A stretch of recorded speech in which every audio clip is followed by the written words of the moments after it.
Thank you guys for having me here. I will be super brief. Hillary and I were talking at the second Rewilding event, which was a series of events that was funded by the Berkshire Taconic Foundation. And I realized that there's a bunch of stuff happening that the CAC might not know about and that might be really valuable in CAC's work on other projects. And just in thinking about how the CAC works with developers and at new projects as they come up. I didn't make a visual presentation, but we have like 8 of these binders, and I'm happy to drop one off at some CAC member's house for you guys to pass around. This is in the environmental review of Oakdale Lake, and it has literally that's the cover, everything you could ever want to know about our watershed, which is 81 acres big, and it has the detailed watershed map and the soil types, and just a really clear look at how much 37% of the watershed is a non-impervious surface, which is an amount that's damaging and can cause increases in temperature and stuff like that. And so we have all of this information from the midway point of our last DEC grant. And essentially, what it says is that like the watershed is, okay, too much of it is paved. Sorry, you might be able to hear Lewis very unhappy downstairs. Something's not going his way. And it just lays out like any contamination that has ever taken place within those within that. Is it 81 miles or 81 acres? I'm not good at numbers. Yeah, 81 acres, 80.9 acres. And so that's one thing that just as projects start in the area of that watershed, I want to make sure that this information is like not just siloed in Friends of Oakdale Lake. So I would love to give this all to you. There is an executive summary. It's really, really easy to read. None of it is super sciencey. And then we also have, I don't have this printed out, but I think I will in a binder almost this size, the results of our 2-year water sampling and aquatox analysis, which has told us everything that we wanted to know about the quality of the water at Oakdale. And the upshot of that is that there's no contamination of any kind in it other than copper bound in the substrate, which is, if it's, as long as it isn't pulled up, the copper is pretty much bound there. And the only nutrient of interest in the lake is phosphorus. And the phosphorus loading is high enough that it is a eutrophic system sometime in the period of eutrophic system. So it's not, it's not hypoxic. It's not, the fish are still surviving. Somebody caught a 4.5 pound, I think, smallmouth bass there 2 weeks ago, which is a good sign. Kate Collinson. Did you have a question, Britt? Yeah, I was just curious if you're, to combat the eutrophication, are you doing like an aeration process for the subsoils? I will answer that question in one moment. So the upshot of this first grant period, which was $100,000 from the DEC, was that it is a eutrophic system, and we had a great exhibit up at the library for a month. I also have that here in my house. If anybody didn't get to see it and you guys want to see it, it's a like really great visual display of the water system and kind of how it's working now. And then we also, part of that is that Great Ecology, who we contracted for this grant, delivered us a set of recommendations for dealing with the phosphorus and the eutrophication. And they are, they recommended dealing with the site itself before dealing with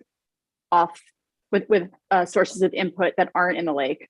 And they're aeration, seasonal aquatic vegetation harvesting, and a barley grass pilot project to pull out phosphorus, which will happen next summer and is going to happen with the knowledge. Luckily, Great Ecology already knew that it's really important that it happen very, very, very early in the season before it even gets hot. Like, it takes that long for the barley grass to do its, mycological thing and pull out the phosphorus. But that's not going to happen this summer at all. So we have those recommendations, and we are not allowed to talk about the grants are taking a little while, but so I'm not supposed to really talk about the ways that we are going to be able to implement the recommendations, but we are going to be able to implement the recommendations. And this season should see the harvesting of the invasive subaquatic vegetation, which is curly leaf pondweed. It's what you see right now, and it looks insane on Oakdale. It's the one that's all over the place, and that's an invasive species that is super high in phosphorus. And what happens every year is that it blooms, it flowers, it senesces, and it becomes extra nutrients in the system, and it goes on and on and on like that. So this year it's going to come out from the roots, and it's going to come out within the next 2 weeks, which is when it is flowering, and that's when it's supposed to come out. And I'm sure you all have seen that the DPW pulled the Phragmites, and that because they did a great job, and we're continuing to pull that up by the rhizome, and so that will also be more nutrients out of the system. That was not a recommendation of Great Ecologies, but it will certainly have an impact. And then also this summer, we'll see aeration throughout the lake. So 2 of the main things are going to happen this year. And then a recommendation that we weren't able to get in place yet, but I've talked to the mayor about, and he's supportive of, is doing a dye test. We don't have funding for this, but doing a dye test at several, there's a few storm outlets that we don't know where the water comes from, and it is possible that excess phosphorus is coming through those as well. And we have them mapped, and Great Ecology has suggested a really low-cost dye test to figure out where that water is coming from, which the mayor was totally in support of, and we just haven't had our sit-down meeting yet. But that's those are the sort of broad strokes, and I just wanted to make sure that we give to you guys everything that you are interested in with regard to all of this. I think we're interested. And are there any questions from anyone at this point? Okay. So you did a study, you had the recommendations. Some of the recommendations have been done or in the process of being done, but others aren't. Is that the only ones that aren't the ones that aren't are the ones that are citywide, that we need citywide. Yes, everything is going to be funded and done. I just can't talk yet about how. And then the ones that aren't, we are like a great place for the CAC to conceivably partner if you're interested, because it's going to be a question of, it's a citywide sort of thing of getting the DPW on board and everybody, collaborating to figure out where this water is coming from. Okay. So, right, and then you're giving this project of this to us to partner, like you said, to partner with, to see whether or not these next steps can be taken.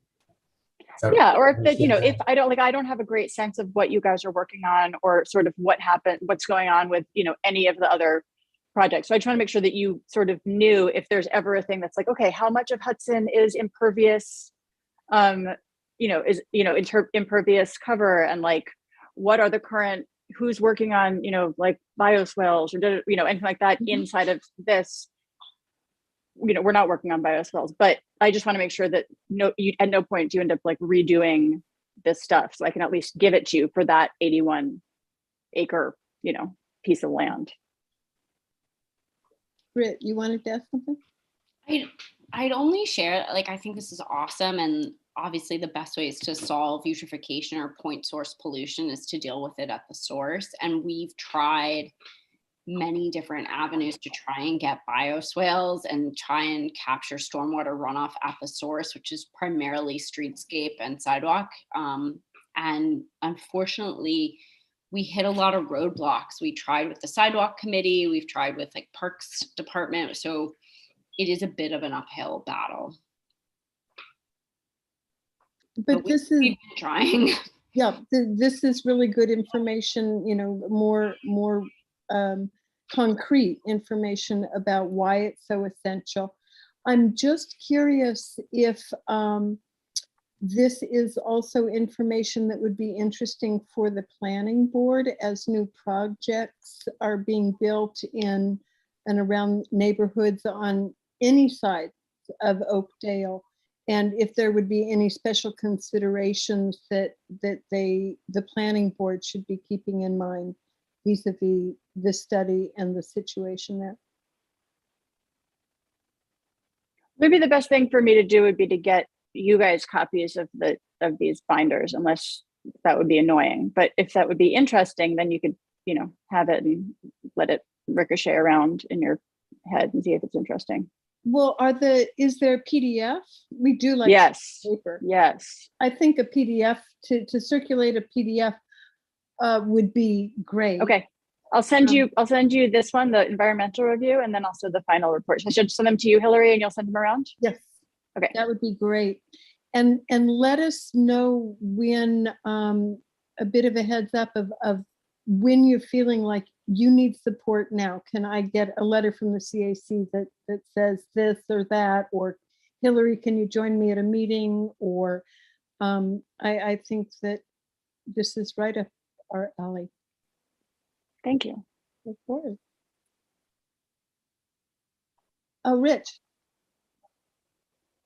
And I apologize, and maybe this has already been done, but has there been a presentation to the public on these results and next action steps going forward? Right.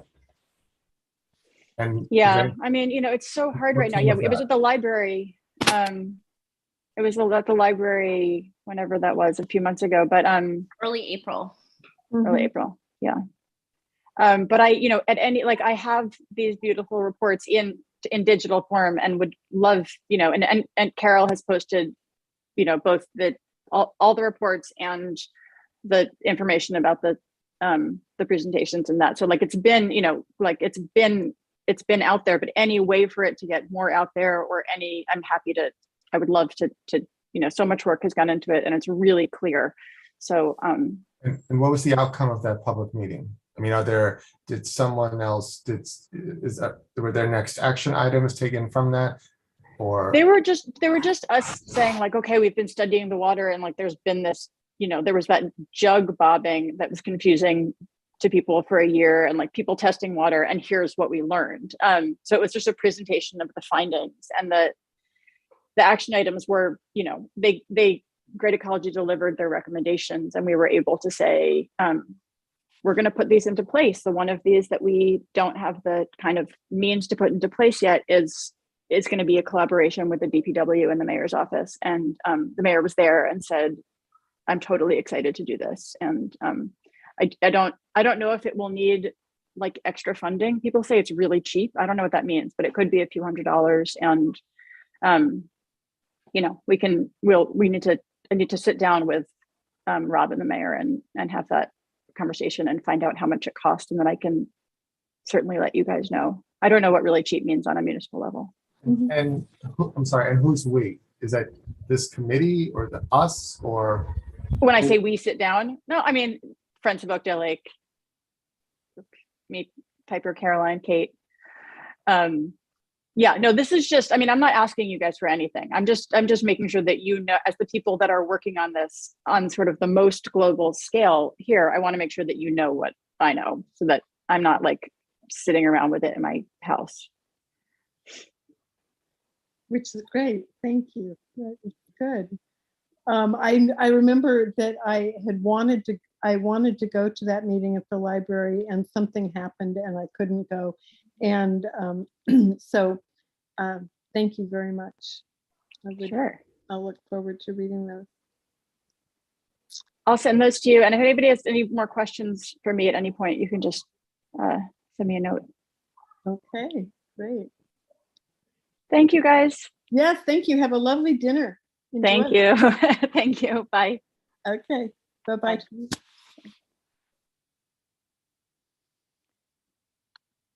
Well, that was nice to learn more about that project. The other person that was going to present tonight was Sean Rowland, but he was, again, unable to come. And just the briefest update about stretch code is I had another brief conversation with Craig Hay, and he is interested in learning more. We're now in the phase, because we're already in June, that what we would be talking about is the next set of stretch code, which is for 2023, and it'll be coming out later this year. So we have a little bit of time to continue work on that project. And Marie was feeling unwell, but did text me and said that she didn't have anything more to add at this time on that topic. I want to jump back to the usual beginning of the meeting, and do we have a quorum here so that we could vote on minutes? We have 1, 2, 3.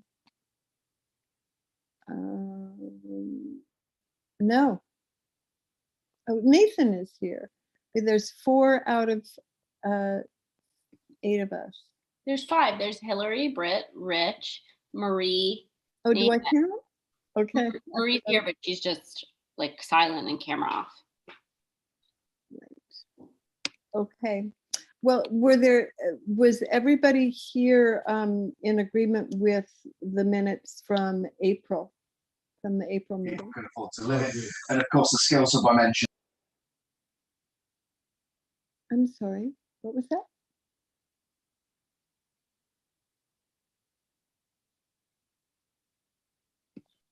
No minute complaints.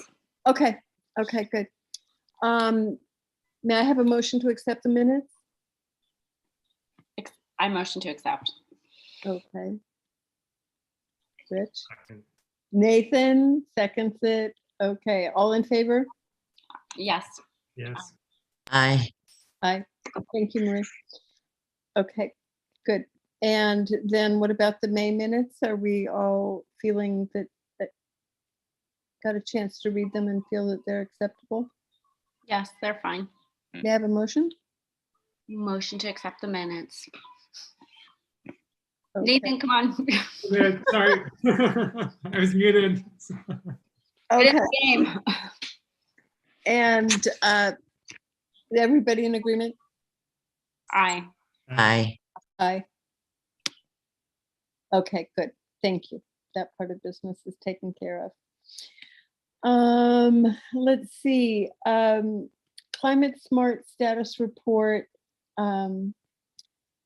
And it also segues into what Rich has been working on today, the scoping document for the environmental, or for the NYSERDA on the solar, community solar. So Rich, Nathan, Michael, or Michael's not here. Would you like to take this? I think that the next step is that we'll just move forward with the scoping document, fill it out, and we have to organize some events then. And that I'll, now that I had one event under after last weekend, I can organize other events now. I can just move forward. And we'll do something like Hillary mentioned, you mentioned the farmer's market, probably a couple other events. I don't know if it's too late to get into Flag Day. But anyway, yes. And then we could just, Waterfront Wednesdays could be good. oh, Waterfront Wednesday, yeah, that's the other one. That's a good thing. We probably won't be able to get all the material by this weekend anyway, but yeah. No, And I don't think we would. Well, we want to get the document to NYSERDA before we start doing the outreach, because we won't get credit for reeling people in until NYSERDA has approved us. oh, fair enough. So, I'm not entirely clear on like what is left to do on that document beyond after the work session that Hillary, you and I and Michael had. well, I didn't do my part on it, and I will do my part on it now, and I apologize. I was supposed to reach out to, because they're interested in the document in having other groups involved, and I was going to try to wrangle one person representing government, so an alder person, and also I was going to ask Elena Mosley if she had some young people that would be interested in being engaged and helping us. So those two things I haven't done and I need to do and get that info to Rich. Um, You're muted, Rich. Sorry. Should we set up another meeting maybe in a week or two to review? Yeah, that's good. I'd be ready. All right. And is Tom still with us? I'm sorry, I know this is off topic. No, it's not really off topic. Tom O'Dowd is doing a slow exit of the CAC. He said he could still do social media unless somebody else would like to take that on. I was actually hoping to ask Vanessa if she wanted to tonight, because she seems to like Instagram a lot and nature photos. So Tom needs to withdraw, and he's just trying not to do it in one fast step. And the CAC has X number of members. Is that it defined? You know, I have to look that up again. Tom is shaking his head. No. No, in fact, I think could be upwards of. I have to check again. I think for some reason I thought 15, but now I'm confusing that with something else. Let me check. I can check real fast. Thank you, Tom. For some reason, I thought it was at 9 or something like that, be. but it might not be. And actually, since we're a little off the topic now, who we were talking about earlier, Kate Collinson, is an amazing person who could be really great on this committee. I don't know if we can have somebody who lives in Greene County, but Kate is an amazing natural scientist and really knows her stuff. And that's who did all the work on Oakdale Lake. I'm sorry, what, Britt? I couldn't agree more, but I'm biased. You're biased. Yeah.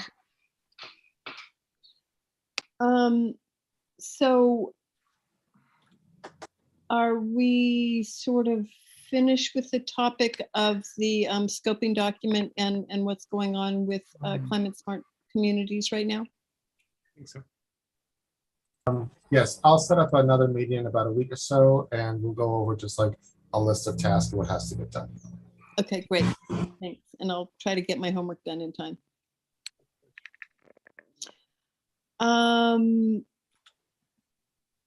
The next thing on the docket was Park and Street tree expert for hire. I talked with, or Michael Hoffman emailed that hasn't moved very far forward, and he has it on his docket to be in touch with, I was going to say the Secret Service, Civil Service, and he's aware and it's on his docket. So there's no real news there. I wanted to tell you about the next thing on the agenda, the HVC design for climate resilience of Riverfront Park. There was a meeting last night, and even though many people, I think, over 30 40 people were invited to the meeting. Not that many attended, but it was a very good and interestingly focused meeting. Tom DiPietro was there. I don't know what your take was on it, but the designs from Hudson Valley Collaborative were really, as I've said before, I think they're quite excellent. And they brought that far. They discussed the next steps and finalizing their documents and getting things prepared to so that they can turn it over to the city and we would know what we need to do for getting permits and going for grants for getting build out, and the possibility of phasing the design into maybe 5 phases, and that could have to do with going from the river, doing the most important, most immediate project down by the water, because that's where the river's going to rise first, or maybe they do it in sections of splitting it up, say in different ways, because there's talk about moving Water Street and different things like that. So if anybody hasn't seen those drawings, I can get them to you. Just say something to me, and it's really very exciting. Because the designs were so far along and the group was fairly small that were on the meeting, there was a lot of talk about things outside the scope of the actual project, but in context or continuity to the project, and that was the state boat launch and also the 4.4 acres that is south of the Colarusso property. And we just had some really good kind of brainstorming about the 4.4 acres. Mr. Colarusso was on the call, and so he acknowledged that that is city property, even if the deed is in the Colarusso name at this juncture. But that maybe what we could do is develop that land so that it is water access only, and come up with things like kayaking trails in the river that go out to Athens and Middle Ground Flats and to the lighthouse and to this little beach that is at the 4.4 acres south of Colarusso. And so that area, the 4.4 acres, will be underwater early on in the water rising scenario.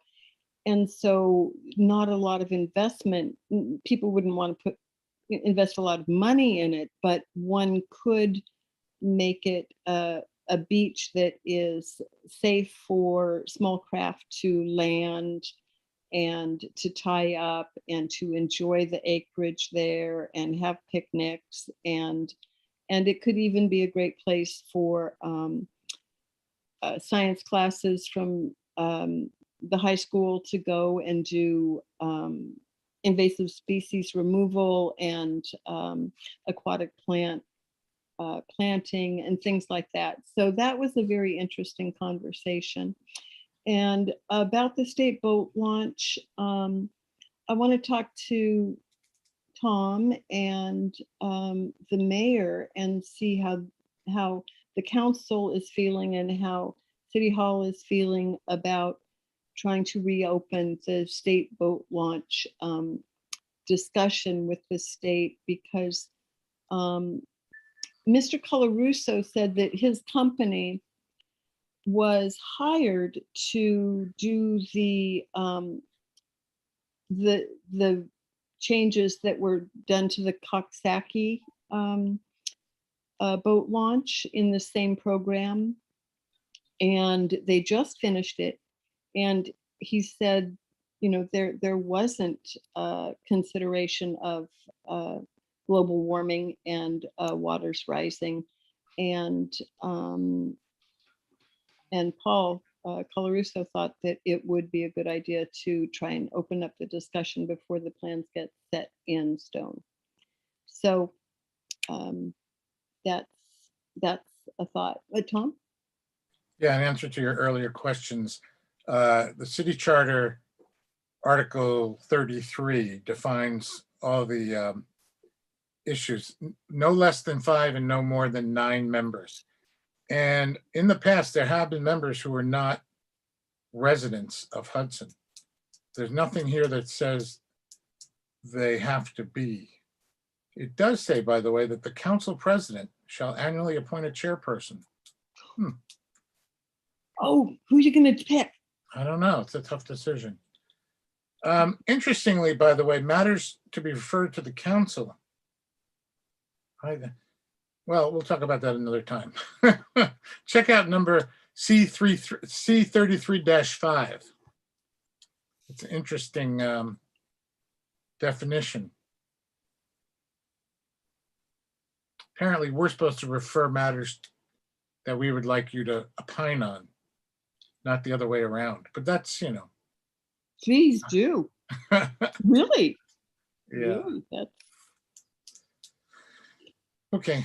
Oh, and in terms of last night, yeah, that was a great meeting. Having Paul there was very helpful, Paul Colarusso. I think both designs are excellent. I've always liked the idea of moving the Water Street Road next to the train tracks and not as a dividing road between the entire park. But, I don't know if you mentioned it, but you can all answer this. There is a survey for you to fill out, I think still, isn't there? I think there is still. Yeah. Yeah. And while we're at it, there's also a survey to fill out for the 7th Street Park. Right. That was a little bit later on the agenda, but that's a good segue. We can go there. Wait a second, I've got to so anyway, that kind of wraps it up about the on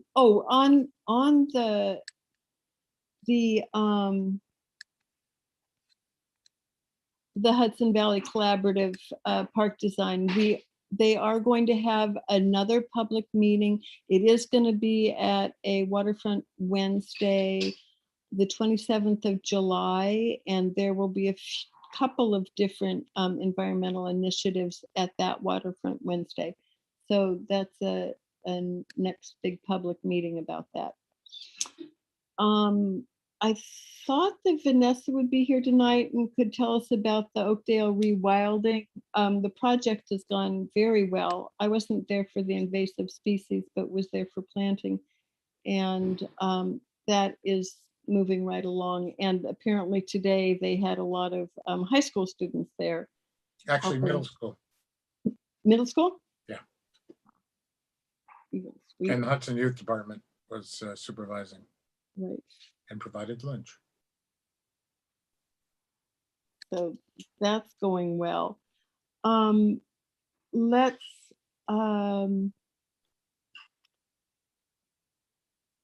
well, yeah. Autumn Arbor Day. Britt and I were talking about that earlier today. It's not going to be an easy thing. Their plant stock is getting more and more expensive and smaller. There's universal shortages in plant material across the industry right now, and coupled with supply chain shortages and a boom of construction, most nurseries are selling out of plants. That's not to say that nurseries don't have trees. Of course they do. But the cost of the trees, so we bought them last fall and they were maybe $400 to $500 depending on the caliper and the species. And that exact same species is now $700 to like $800 for the exact same tree. So we could, of course, always size down to a smaller caliper tree. Then the tree is a little bit more vulnerable for survivability. But none of this happens, of course, without money, of which we don't have. So we Right. can try and look for grants. I wrote a letter to the Tourism Board and Common Council probably 2.5 months ago when they were reviewing tourism grants, and we didn't qualify. And they said, please write us a letter. I wrote a letter, no one replied. So hopefully that's still under consideration as an avenue for money. And hopefully, once the Parks Department gets started, there'll be some funding in that department. And we can also pursue grants. Right, and when Tamar was talking about Oakdale, it reminded me of Berkshire Taconic might be a possibility for getting some funds. Yeah. And I will reach out to some others and ask about funding opportunities. It looks like Marie has her hand up in this little app. Oh, there's Marie. Hi, Marie. Hi. Just a quick question. So if we were going to meet our target of 25 trees, including various tools that we would need, even at the high end. So we're looking at about what, 20,000?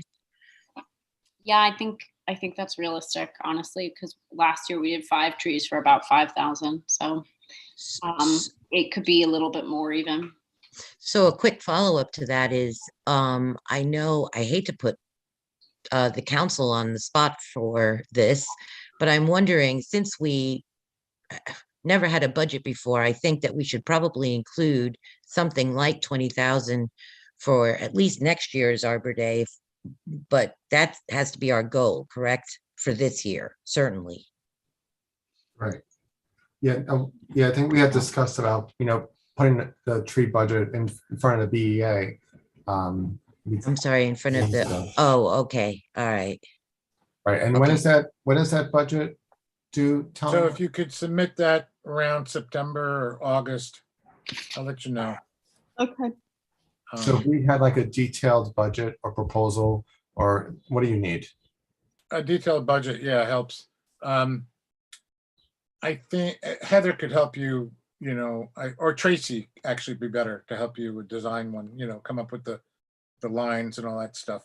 And by the way, looking at that city charter just now, it's definitely something you're able to do. I mean, by charter. Yeah. Ask for money. Yeah. Okay, thank you.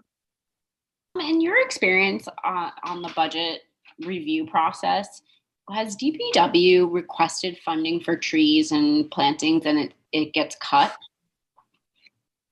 out of the budget? Oh boy, that's a question that would be hard to answer.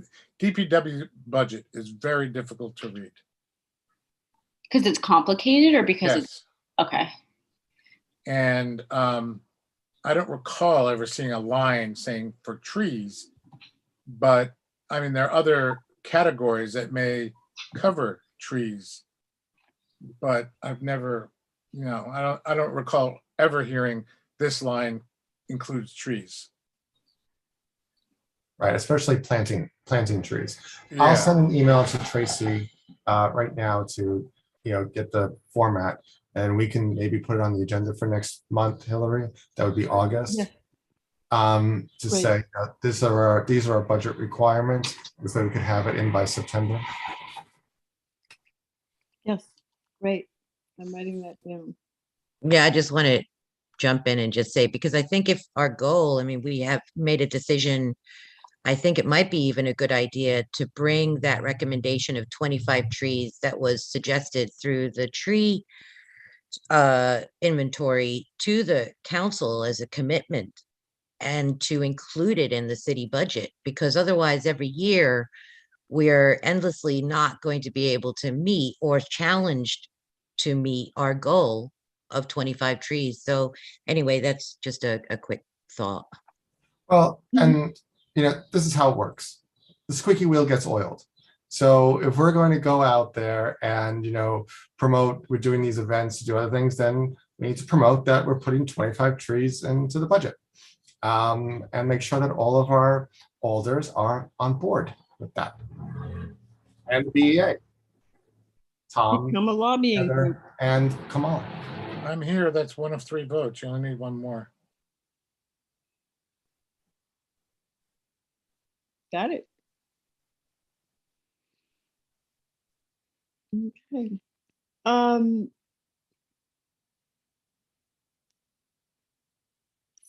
So, oh, I just wanted to let everybody know I had a nice walk talk meeting with Troy Weldy about just CLC and the city in general. And we walked along the waterfront and also around Charles Williams Park and up on the ridge. And nothing's concrete. He's just starting to formulate plans of things that the CLC might be able to forward as ways to connect Hudson to the Greenport Conservation Area from that ridge. So nothing concrete. It was just brainstorming and a walk talk. Oh, I wanted to mention the 4.4 acres again on the waterfront that's just south of the Coloruso property. I went down there, I think it was 3 weeks ago, and there was a lot of, well, about 4 weeks ago or 5 weeks ago, River Sweep, the Sloop Club and River Sweep worked together, and everybody cleaned up the 4.4 acres. There were 2 truckloads of garbage, pickup truck, and old tires and massive old junk down there, and it got cleaned. Everything got cleaned out of there. They also, we worked over on the at Rick's Point and other points, but it was mostly focused on the 4.4 acres. So it was totally clean. And then 3 weeks ago, went down there, and there were huge piles. I mean, probably 10 feet high of asphalt. And where the asphalt was born, I don't know, but this is where it was deposited. And then huge piles of stone. So I was quite concerned that somebody had dug up a parking lot and just dumped it there, which they may have. But I went back down today, and all of the asphalt had been taken away.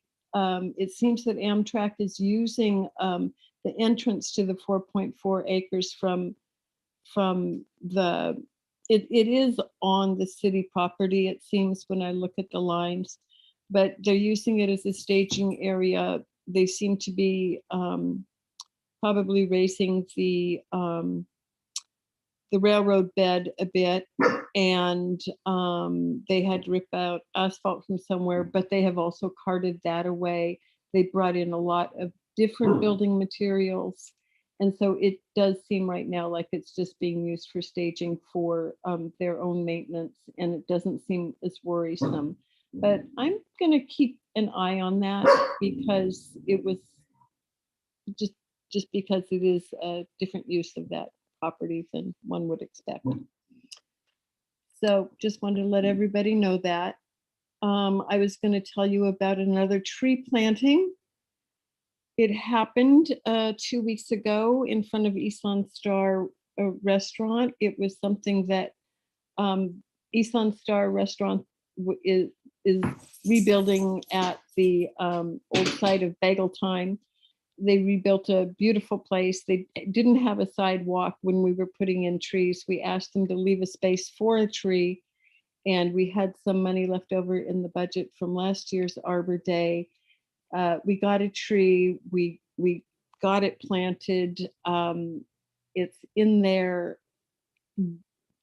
I don't know if it's going to survive, but this time, well, we actually ordered the tree online instead of through a local nursery, because Andy McCardle from Isan Star wanted a very specific tree. So, and he was confident about ordering it online. I was a little nervous. Anyway, I decided to buy the warranty, and I'm glad I did. I don't think that the tree is going to survive, and we're going to have to replace it. But the space is beautiful for it. Michael Myers from Myers Construction had an extra root shield. So we use that. We put in really good soil, and we have a really good planting spot. If this tree doesn't survive, its descendant will. So that's the latest on that. I reached out to Ryan Wallace, Alder Ryan Wallace, about the solar project that he is working on, the concept of a solar project that would be to generate the electricity for the waterworks of Hudson. So it would be generated on municipal property for municipal use. And he is waiting for some documentation and a proposal from Nexamp, and hopes to have something to report next month. So that's where that is. I can see that my computer is in the red zone, and it might, if I suddenly am not here, have a lovely evening. Is there anything else that I have neglected to discuss or anybody would like to bring up?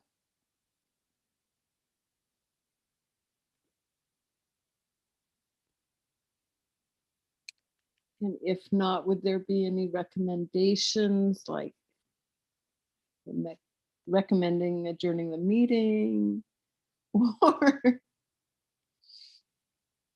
I think we should all thank Shaheen for helping us out tonight. Nathan? I'm happy to help. I was just going to move to adjourn, but Okay, so Britt, would you just recommend that we adjourn? Yes, let's adjourn. I recommend it. Okay, Rich, you second that? All in favor?